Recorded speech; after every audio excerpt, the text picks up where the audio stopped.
Welcome to tonight's District 5 United meeting. District 5 United strives to improve the quality of life in East San Jose and in San Jose as necessary. And first up on our agenda, we have a fireworks enforcement update and next steps by Captain Brian Matchett. And I'll go and hand it off to you. Well, thank you for that. Well, good evening. My name is Brian Matchett. I am a captain with the San Jose Police Department. I've been with the department for about 27 years. I'm assigned to a division that oversees a number of different units and a number of different projects, including our fireworks enforcement detail. I've been in this particular assignment for about 4 months now, and I'm actually going to be transitioning out of it come Sunday.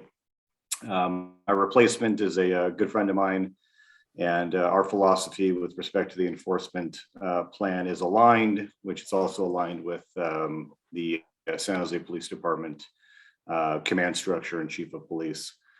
Last year, I believe the city of San Jose and the San Jose Police Department issued approximately 21 citations for either illegal use or possession of fireworks.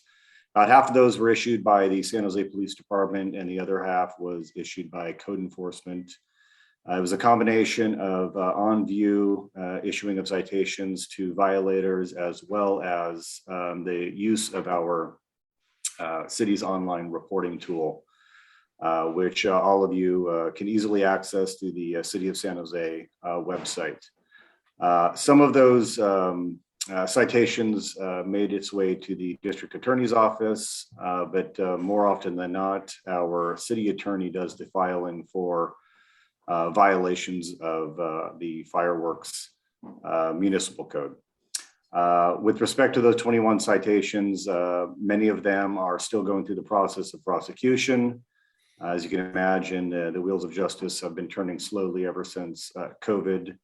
I've had plenty of conversations with our city attorney and our public works personnel, code enforcement personnel, as well as fire department personnel, and we take the illegal use and possession of fireworks pretty seriously in the city of San Jose. A little bit about my background. Before taking on this role, I was the commander of special operations, and I've developed a real good working relationship with the men and women in those particular units. The plan this year is pretty much aligned with what we did last year, except that I think we can do a little bit better than issuing 21 citations. The plan would be to place strike teams out in every police division throughout the city of San Jose. We have 4 police divisions: Foothill, Southern, Central, and Western. These particular strike teams would include a supervisor and approximately 4 officers to quickly respond to incidents of fireworks complaints. We're going to be using a little bit more technology this year with respect to how we observe and how quickly we can move into the area to on-view personnel using or possessing fireworks, including the use of drones. With respect to the online reporting tool, just based on what we read and researched and the history of what we saw with respect to the information that came out of that online reporting tool, I think that the community can also do a little bit better with respect to the information they put on that tool.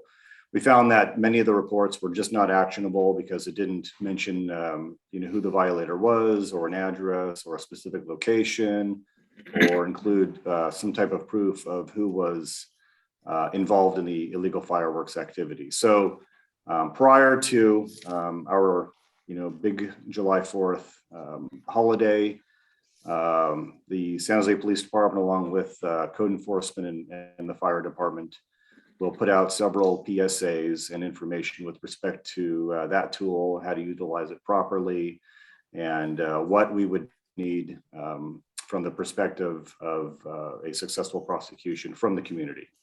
Of course, I want to stop short, by cautioning everyone that we don't want to inject ourselves into somebody's business, but generally, I think we can, find out some information about the individuals in our area that are committing these types of acts, so that again, the code enforcement personnel, along with the police department personnel, can conduct appropriate types of enforcement and gain enough information so that we can issue citations at a later date. We're looking at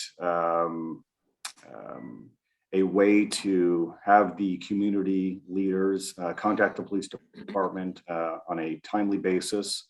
On the 4th of July, we understand that the majority of occurrences are between about 7 p.m. and 11 p.m. on the 4th.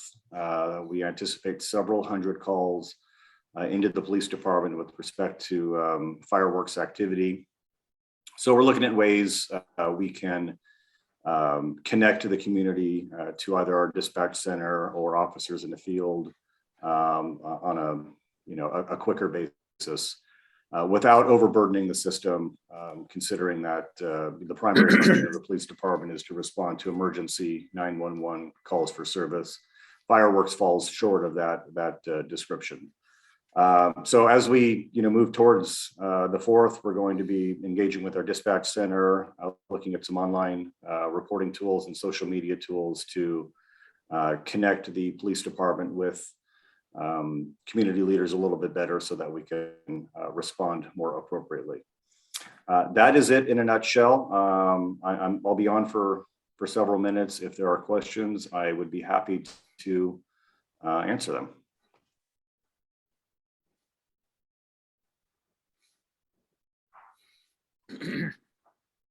Okay, attendees, if you have questions, please do put them in the using the Q&A feature. Oh, or use chat. So Sandy Flores, Sandy, I'll go and promote you to panelist so that you could pose your question. Go ahead, Sandy, whenever you're ready.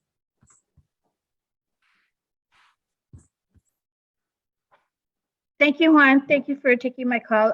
Captain Matchett, I'm a president of one of the D5 neighborhoods, and I wanted to know who would be the contact person in the police unit that we can reach out to do a presentation for our neighborhood association. Yeah, absolutely. Great question. I will put my email in the chat room along with the person who's replacing me, his email as well. You can reach out to both of us, and because I'm still invested in this issue, he and I could likely come out for a presentation. And then if not us, our crime prevention unit may be able to come out and present as well. But I'll throw my email into the chat room. Okay, great. I have a second question. Last July, I witnessed one of the residents in our neighborhood running into our neighborhood park and lighting fireworks. And we were calling 911 to report that, but we couldn't even get through. So, I mean, what can we do when we actually visualize somebody witnessing somebody doing that? And we know what house it's coming from. I mean, what steps do we take? Another great question. Yeah, we can anticipate that the 911 and 311 systems will be quite impacted on that day. And just a reminder that those fireworks calls generally fall short of what we determine to be a priority 1 call, which is an emergency call for service. Regarding potential significant property damage or injuries to individuals.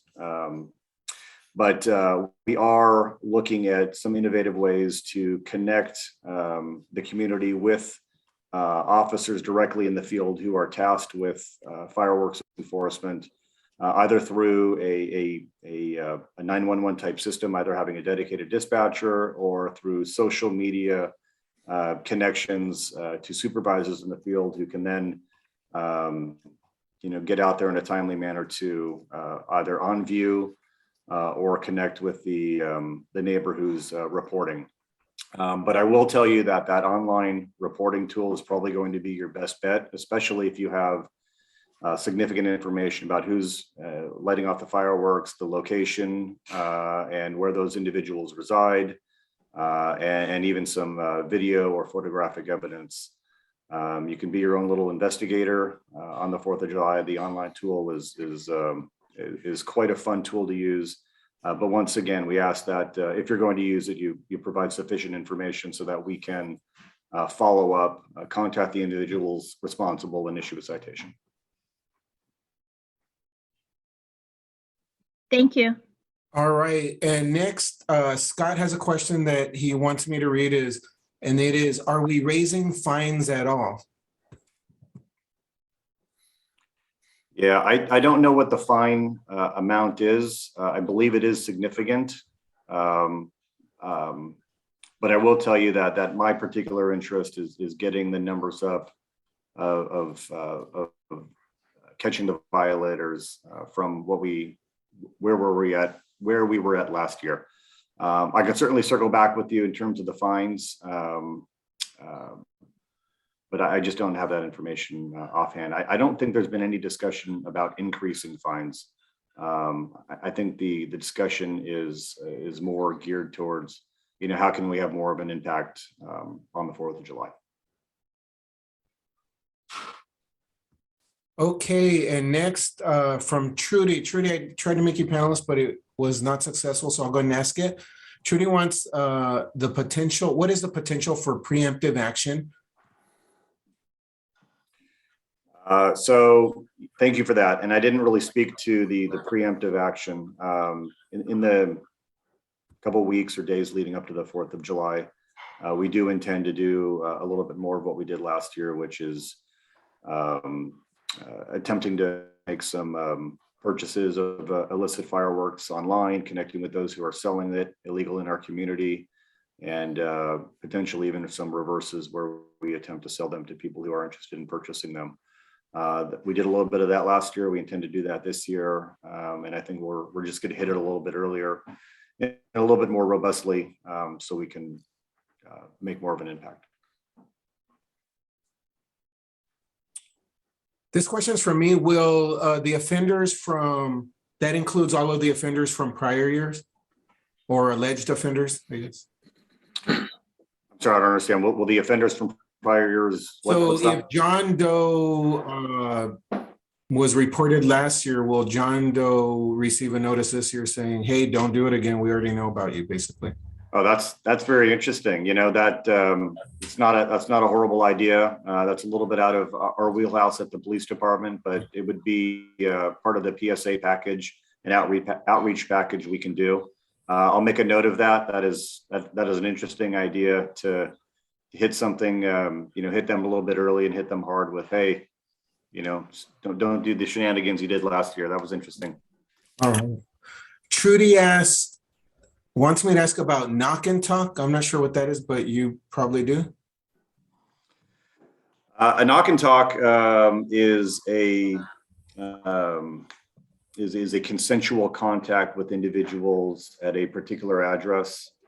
It could be related to fireworks enforcement, or it could be related to police department officials trying to obtain information from witnesses or victims of crimes. It's essentially a consensual contact with individuals who are residing in a premises.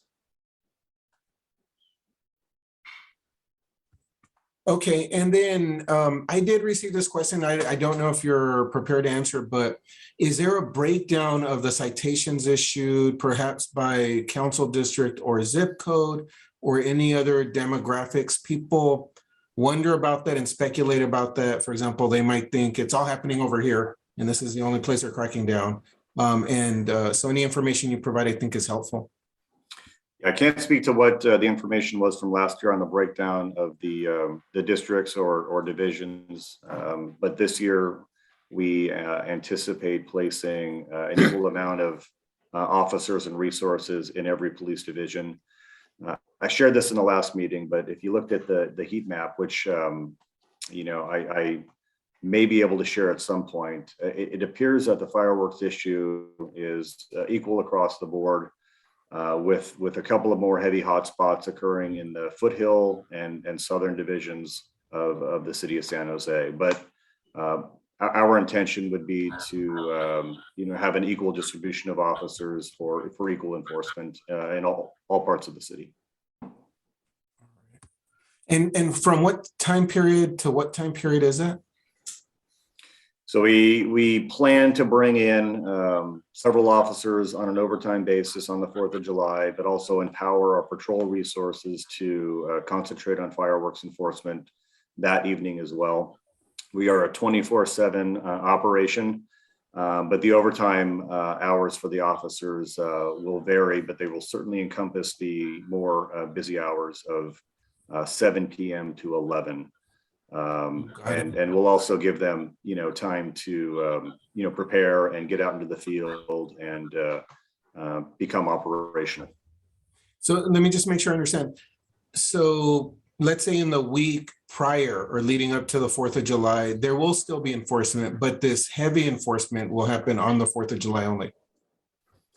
Yeah, correct. So the overwhelming amount of calls occur actually on the 4th.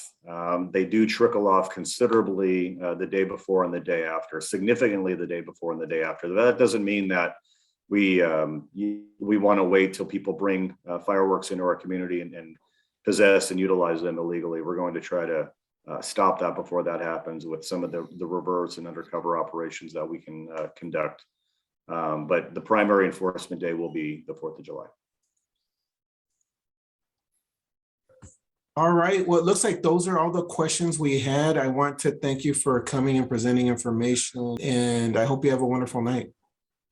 I appreciate it. Thanks for having me. And again, I think the email went out on the chat room. Feel free to reach out if there's anything else I can do.